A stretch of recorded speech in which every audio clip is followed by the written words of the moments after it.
আপনার কাছে নতুন কোনো তথ্য রয়েছে কিনা হাদির মৃত্যুর পরে সেখানকার কি অবস্থা এবং মরদেহ কখন আনা হতে পারে জানাবেন।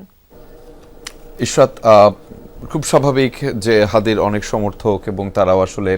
ঠিক যেমনভাবে এই মুহূর্তে তাদের প্রতিক্রিয়া জানাচ্ছিলেন, পুরো বাংলাদেশেই হয়তো এমন বিরূপ প্রতিক্রিয়া রয়েছে,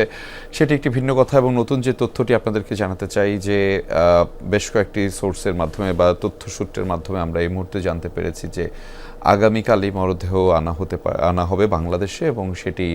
হয়তো দুপুরের পর নাগাদ বাংলাদেশে আনা হবে হাদির, অর্থাৎ ইনকিলাব মঞ্চের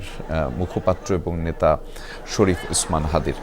এবং সেই তথ্যটি কিন্তু একটু আগে জানাচ্ছিলাম, এবং এই উদ্ভূত পরিস্থিতি নিয়ে কিন্তু আপনি একটু আগে বলছিলেন যে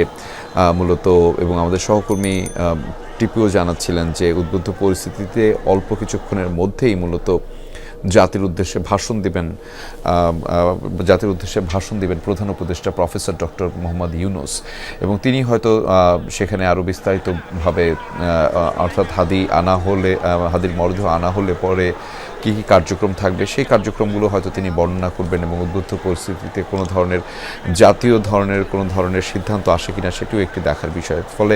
নানান ধরনের কথা এবং গুঞ্জন রয়েছে, এবং তার ভক্ত সমর্থকরা বিশেষ করে যে ধরনের প্রতিক্রিয়া দেখাচ্ছে, এবং শাহবাগে আমরা দেখছিলাম সেখানে জড়ো হয়ে তারা প্রতিবাদ স্লোগানে, অর্থাৎ এই হত্যার বিষয়, অর্থাৎ রাজনৈতিক এই হত্যার শিকার যেন আর কোনো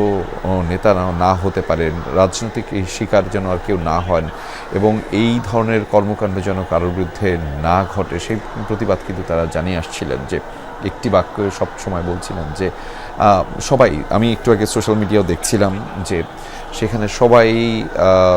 হাদির জন্য দোয়া করছে, এবং সেই হাদির দোয়া করার পরে হাদি যে চলে গিয়েছে সেটিও আসলে সবাইকে মর্মাহত করেছে। এবং স্বাভাবিকভাবে আজকে ঢাকার পরিস্থিতি খুবই উত্তপ্ত অবস্থায় রয়েছে।